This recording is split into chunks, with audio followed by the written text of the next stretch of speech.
दोस्तों, आप सभी का स्वागत है हमारे यूट्यूब चैनल पर। आज हम आपको भाग 2 नागरिकता के संबंधित जितने भी फैक्ट बनते हैं और जितने भी क्वेश्चन बनेंगे हम उसके बारे में बताएंगे, बात करेंगे। तो नागरिकता की बात करेंगे तो ये नागरिकता हमारे भारतीय संविधान के भाग 2 में है। इसकी बात करते हैं तो ये इनका वर्णन किन अनुच्छेदों में दिया गया है। तो आर्टिकल 5 से लेकर 11 तक इनका वर्णन किया गया है। ये नागरिकता हमने किस देश से ली है? तो नागरिकता हमने ब्रिटेन के संविधान से ली है। ब्रिटेन में कैसी नागरिकता है? तो ब्रिटेन में नागरिकता है एकल नागरिकता। तो बात करते हैं दोहरी नागरिकता की। बात करते हैं तो दोहरी नागरिकता का मतलब क्या है? दोहरी नागरिकता का मतलब है राज्य की नागरिकता अलग होगी और केंद्र की नागरिकता अलग प्राप्त करनी होगी। तो राज्य की नागरिकता कैसे? जैसे हमने मान लो हमने भारत की नागरिकता प्राप्त की है और उसमें हम किसी राज्य की नागरिकता प्राप्त करें तो इसे दोहरी नागरिकता माना जाएगा, लेकिन यह भारत में नहीं है। दोहरी नागरिकता का प्रावधान केवल यूएसए में है। और बात करते भारत में एकल नागरिकता है। नागरिकता का संबंधित भाग 2 है और आर्टिकल 5 से 11 दिया गया है। हम एक एक करके सब आर्टिकल को देखेंगे।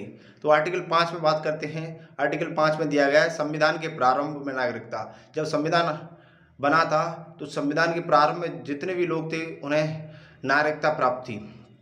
कौन कौन लोग शामिल था उस आधार पर नागरिकता दी गई है संविधान के प्रारंभ में। बात करते हैं आर्टिकल 6 की। तो पाकिस्तान से भारत आने वाले कुछ प्रवजनों या प्रवजनों को कुछ लोगों को नागरिकता, या इसका मतलब है पाकिस्तान से भारत आने वाले कुछ लोगों को नागरिकता दी गई है। इसके बारे में प्रावधान आर्टिकल 6 में दिया गया है। उसके बाद आर्टिकल 7, पाकिस्तान को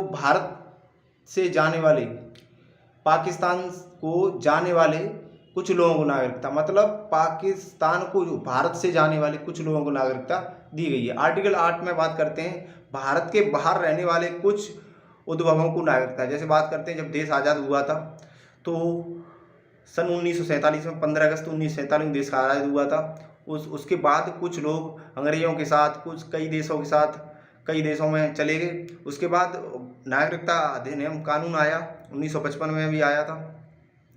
तो उसमें भारत सरकार ने कानून बनाया था कि भारत से बाहर रहने वाले कुछ उद्भवों को नागरिकता दी जाएगी इस आधार पर। आर्टिकल 9 की बात करते हैं तो विदेशी राज्यों की नागरिकता लेने पर भारत की नागरिकता समाप्त हो जाना।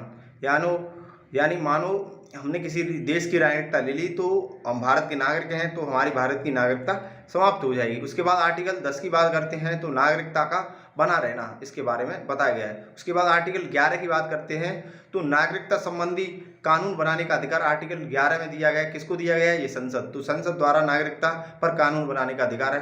कानून कैसे यह समाप्त कर सकती है और नागरिकता कैसे कैसे दी जाती है इसके बारे में बताया गया है कि नागरिकता कितने प्रकार से दी जाती है और कितने प्रकार से समाप्त की जाती है। अब नागरिकता प्राप्ति और समाप्ति के बारे में बताएंगे। नागरिकता प्राप्त कितने प्रकार से की जा सकती है, समाप्त कितने प्रकार से की जाती है।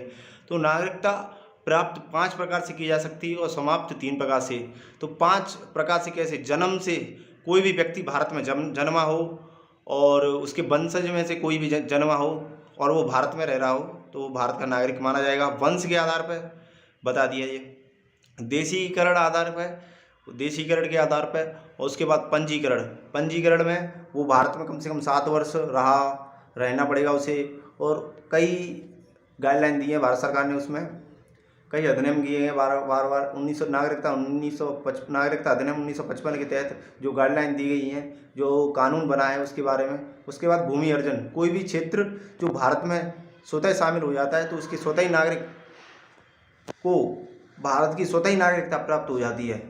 और उसके बाद समाप्ति की बात करते हैं तो समाप्ति के 3 प्रकार हैं। स्वैच्छिक त्याग मतलब भारत का नागरिक अपनी नागरिकता स्वयं छोड़ दे, उसे हम स्वैच्छिक त्याग कहते हैं। विदेशी गमन में या विदेशी महिला से विवाह। विदेशी गमन में या कोई नागरिक विदेश में कई सालों से रह रहा हो और वो किसी विदेशी महिला से विवाह करने पर भारत की नागरिकता समाप्त हो जाएगी और उसे विदेश की नागरिकता प्राप्त हो जाती है। उसके बाद राष्ट्र विरोधी कार्य के राजद्रोह लग जाए, भारत सरकार उसे राजद्रोह घोषित कर दिया जाए तो इस तरह से नागरिकता समाप्त की जाएगी।